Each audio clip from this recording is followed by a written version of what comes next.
lateral tibial plateau fracture, and according to column classification in CT scan, this is two column fracture because anterolateral and posterolateral both are gone.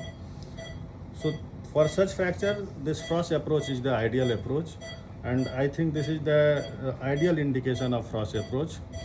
So ideally the Frosch approach should be done in the prone position, but because in this case I will need anterolateral as well as posterolateral plating, so my preferred position is lateral. So patient is in the lateral position, so and it's slightly floppy. If needed, I can just turn the patient slightly forward or backward depending on through which window I am going. So as you all know, the Frosch approach is actually it consists of two windows. One is anterolateral window, which is for the anterolateral plating, and second is posterolateral window for the posterolateral plating. So this is the fibular head. So this is marked.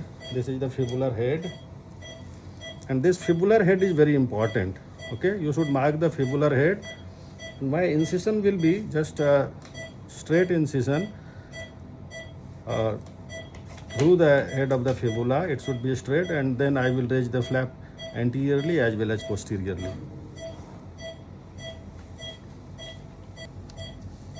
So the incision is a straight incision, 2 to 3 centimeter above the joint line, and the distally as much as needed. You will get lot of bleeders in the subcutaneous plane, and you should be patient. You should cauterize these vessels and then move gradually forward. So after I am dissecting through the planes, and once I will reach to the head of the fibula, I will join you back again. Okay, the length of the incision should be adequate because we need to mobilize two flaps, and it will be anterior as well as posterior. So there is no concept of small incision. So your incision should be adequate, and we should raise the flap, thick flap. It should not be, skin should not be undermined, otherwise there may be skin related problems. So I am raising the thick flap consisting of full thickness of skin and subcutaneous tissue. This is the anterior flap. Now I will raise the posterior flap.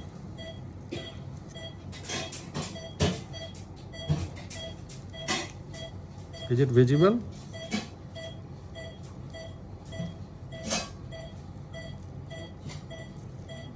Now this is the head of the fibula. This is the head of the fibula, and next the very important job is to find out and isolate the common peroneal nerve. So next is I will search for the common peroneal nerve. I will dissect it out and just retract it very gently. Don't retract the common peroneal nerve forcefully. There should not be too much of retraction. So let me find out that common peroneal nerve. So inside the deep fossa along the head of the fibula, proximally and distally,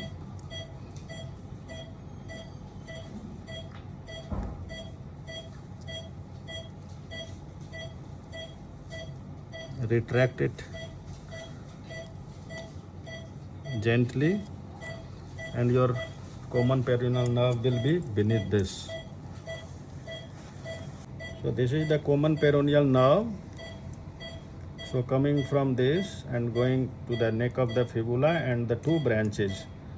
So very gentle, very gentle. Two branches, one is going anteriorly and the second one is deep branch going in this compartment. So is it visible? This is the first one which is going anteriorly, and this is the second one or the main branch which is the posterior deep branch which is going into the posterior compartment. Just retract this. Yeah, you should be very gentle, okay? And this is the head of the fibula, this is neck of the fibula. So this is your common peroneal nerve, and you should retract it anteriorly. Rather, you should not retract it, leave it at its position. And during your posterior work, you should just flex the knee slightly to relax this nerve. This is very, very important step, and you should take all the precautionary measures not to damage the common peroneal nerve, not even neuropraxia. So now we are viewing from the posterior side. So this is the calf, this is the knee anteriorly, this is up and this is down. So this is from the posterior side. Cameraman is on the posterior aspect or the back of the knee. So you should remember three muscles rather. The one is this is the lateral head of the gastrocnemius. So it should be retracted, and then if needed you can release the lateral head of the gastrocnemius slightly. There is a lot of swelling, lot of hematoma inside, so the tissue planes are not so clear. You should be very gentle while doing this approach. Okay, and the next comes is the popliteus and soleus. So the inner one, this muscle is the popliteus, and once you retract the popliteus, once you erase the popliteus from the popliteal surface, then you will be able to see the fracture itself. And this is the soleus, and then is the popliteus. So once we release the soleus, the fracture will be visible, and the popliteus can be retracted and released as much as possible. That should be released very minimal, because this will go to intra-articular popliteus and it won't hinder your plate placement. The main thing is you should release this muscle, soleus muscle. So here you can see these are the vessels, these are prominent vessels, these are the veins, very prominent veins, and along with that there are some other neurovascular structures. So you should be very aware of these things and should be very gentle.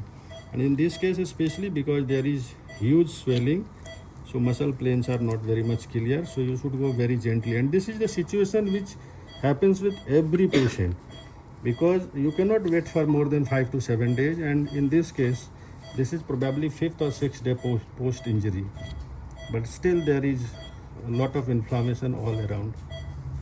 Now I can feel the fracture. This is the fracture. Okay, so the next step will be put a Homen posteriorly to protect the neurovascular structures. So this Homen is very important. This is playing a crucial role. So this is protecting all the neurovascular structures, everything which is lying posterior to this. So be gentle, huh? Okay. So is it visible?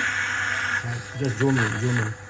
So this is the fracture. So this is the fracture line. So I reduced it slightly. It was not very much displaced. This is the apex of the fracture, you see, and this is the upper extent of the fracture. This is the articular surface. So everything will not be very clearly visible in this case. It's very deep, and laterally there is very less scope of dissecting further, because we cannot go 4 to 5 centimeter distal to the joint line, and that is our limitation. So we cannot expose it very nicely, we cannot see everything under vision. So you have to feel it, and then you have to place a small plate not more than 4 to 5 centimeter in length. So this is the fracture. It's a well reduced fracture. This is the head of the, if you can appreciate this is the head of the fibula posteriorly, this one. This is the posterolateral limit of the tibia, and this is what is seen through the posterior window of the Frosch approach. So now after reduction, I will check my reduction in Siam, and I will put a small plate, and the length of the plate I have already measured. It should be 4 to 5 centimeter. If you don't have a plate of a length of 4 to 5 centimeter, then you have to either cut it and make it short, or you should place it obliquely, like from lateral to medial in the oblique fashion. You cannot put it straight. Periosteum is on the apex of the fracture, so I am pushing this periosteum, and the reduction, I achieved the reduction. So this is the reduction. It is perfectly reduced. There should not be any depression, and I will have to confirm it in the CM. Tibial plate.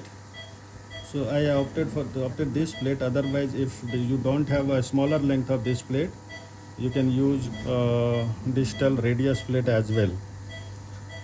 So this was a pretty longer, so I have used a smaller plate of this variety, this size, and this is sitting very nicely over the posterolateral aspect. And coming to the X-ray, Siam exposure, the plate is sitting very nicely. The contour, this is under contouring of the plate, and once I will put the screw, there will be some contouring by the screw itself, by the lag effect, and there will be nice setting of the fracture. And as you can notice, the fracture line is lying very up to at least 3-4 centimeter distal to the joint line. So it's a very low fracture. It's coming up to the metaphyseal-diaphyseal junction, and such type of fractures are rare in posterolateral corner of the knee. Usually what happens, we get comminuted small fragments, but this is a very large fragment and the apex is very distal. So in any case, we cannot put a plate longer than this. This is the maximum length we can put it here. So the reduction is okay in the lateral view, and even the plate position it looks good. So I will put one screw distally, and then let's see how it goes. One screw in the dynamic hole of the plate, that is the larger oblong hole, and I can adjust the plate proximally and distally according to the need. So this is my first screw, and this is positional screw as well. Once I confirm the plate position, so I can just tighten it, and by the lag effect itself, the fracture will be reduced and the plate will act like a buttress plate. So there is no need of putting too many screws in such fractures.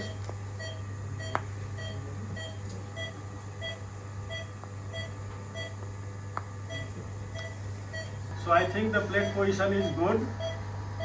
So I will keep this screw and plate in the same position, and then I will dissect in the anterolateral window, and accordingly I will put one plate there, and then will finally tighten the screws and put a rest of the screws.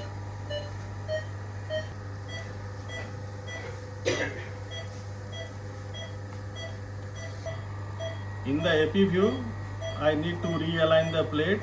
The apex of the proximal part of the plate should go more laterally and the distal. So I will have to realign it, and I have to just lower down the plate slightly.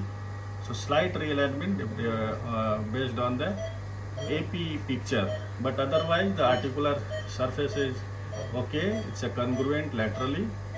The window, anterolateral window, and then confirming in AP and lateral view, I will put rest of the screws.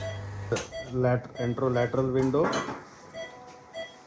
need to cut the deep fossa, much anterior to the, this is fibular head, this is proximal, this is distal, this is posterior, and this is anterior, and this is at the level of joint. So you should not do arthrotomy. Rather, if needed, we will do some meniscal arthrotomy. Just we will see the meniscus, and through the meniscus in the submeniscal plane we will inspect the joint, and then accordingly we will do the rest of the thing. Anterolateral chunk, this one. So what I told, I will reduce this fragment also. Otherwise there was a large shadow which was depressed, lying distally, and this is the large fragment which is lying anterolaterally. So it was a big, as initially I have explained, this is a two column fracture. It's although lateral, but it's two column. So there is a break in this part. In the middle, one fracture is anteriorly and one fracture is posteriorly, and that is the reason I have decided to put a dual plating. So this is a large chunk. Can you see that? This one.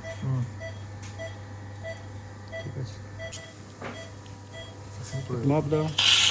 So as comminuted fragment which was there in CT scan also, this is comminuted anterolateral fragment, and this is the big chunk, and I have just, this is the meniscus, lateral meniscus.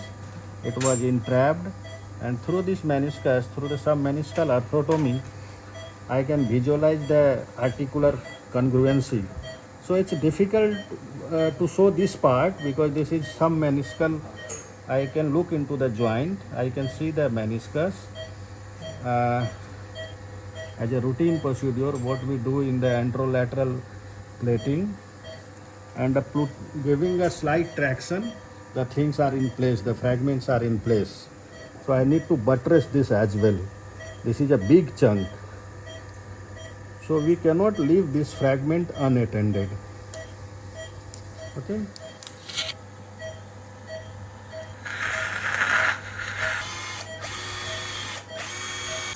So after putting this plate and fixing with provisional K-wire, I confirm the position of the plate and then put one screw just to hold the plate in the dynamic hole so that I can just adjust the plate proximally and distally.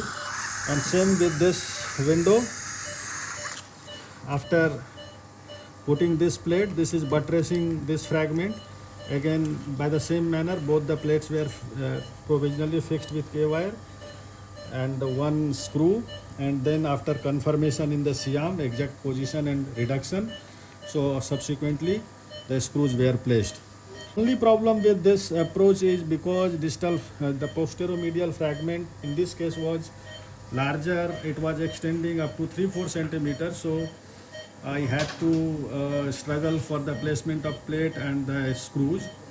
Anyhow, I could put 2 screws distally and 3 screws proximally, and same with this, 2 screws proximally and 3 screws distally, but this is well buttressed, and this is very good. So these things should be preserved.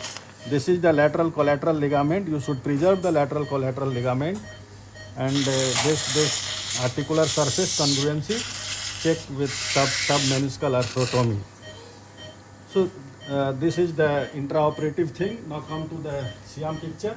So I placed these plates and the screw and found this screw going distally, although the plate position is good, and I revised these screws.